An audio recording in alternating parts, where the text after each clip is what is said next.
Welcome back, ladies and gentlemen. Today, just going to be taking you through how to care for your begonias. These are 7 or 8 begonia plugs that I think were from Thompson and Morgan last year. They look really, I've got a video showing you how them flowering last year. And I'm just going to be taking you through how to care for them this time of year, how to make sure you stop any rot or damage, and how to remove any damaged leaves, and also how to nip them out so you get them flowers and bushier plants. Excuse me. So, I don't know if you can just see in here. Let's try and get a little bit closer. You can just see here that you have some damaged leaves. So you want to, this damaged leaf here, so you have some damaged leaves. As you can see, this one here, this one needs removing, because what happens, that has all the way damaged around the outside. So what will happen with that, if you do not remove that, that will drop onto the ground or onto a branch in your begonias, and that will cause the whole plant to start rotting. So as we go through here, just see, there's another one. Just take it back, pinch it out with your finger. That's another leaf there. And I go through this regularly, probably a couple of times a week, and just make sure you remove any damaged part of the plant. Come around here, see this one here? Take it back to the stem, just pinch it out with your finger and go around it. It's just really that easy. And once you get used to doing it, it doesn't take long.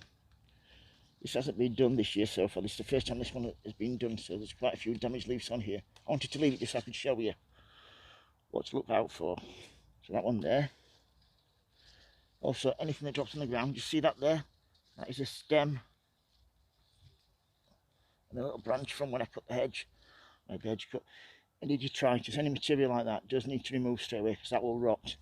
If that's on a tuber, that will cause your tuber to rot as well. So yeah, any leaves, anything like that. As we're going through, just see here, this is the tallest one. This one here. If you want to leave this, you can. And what you want to do then is remove the little female part of the plant. That will allow the male part to fatten up and produce bigger flowers. So yeah, as we go around, just keep looking. I just want to show you this here. This is some flower petals that have dropped off another plant that have landed on this leaf. If you do not take this off, this will cause where it is on that leaf to die and start rotting. So they need to be kept clean at all times, like so. Then we've got this one here. You come round. I always plant them on the outside. That leaves some room on the inside. Get some air, get that air circulating for them to be a lot healthier.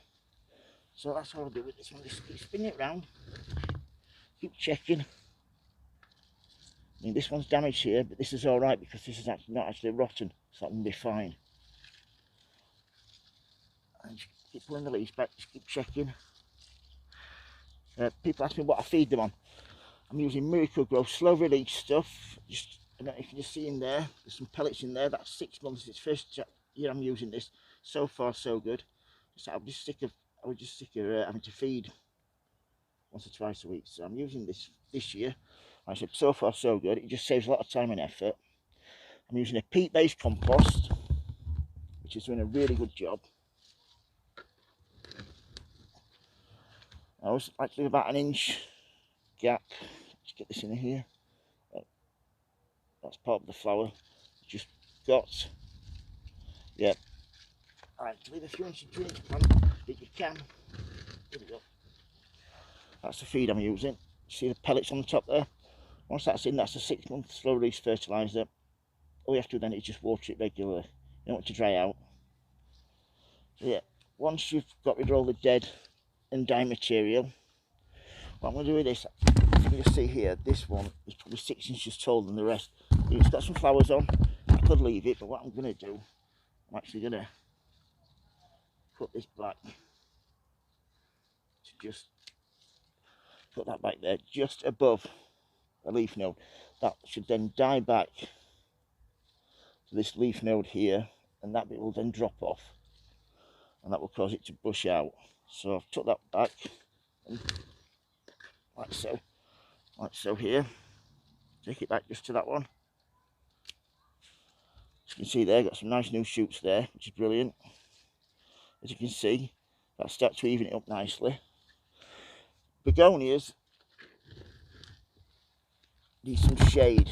This only gets some sun from the probably 12 to 1 afterwards. It's also next to a hedge, so it does receive quite a bit of shade. And I also like to plant plenty in a pot, that way they actually help protect each other from the sun. So yeah, that's getting a little bit better. I shall just nip this one out as well. Like I said, they were nice. By the way, I'm using these, I swear by these are really good. Stainless steel, really good snips, keep sharp for a long time. As you can see there, I've nipped it back there to that leaf node, and you have a new shoot coming there, which is great. So that will die back, and then you've got that new shoot there, same with that one there. So spin this round again. I shall just put this one back now. Yeah, I actually love begonias. I've had them in hanging baskets. I've taken some cuttings this year. That one there, which I've got a video on. So if you want to know how to take good begonia cuttings, I've got a couple of videos, and they really do work. Really good success rate using them techniques.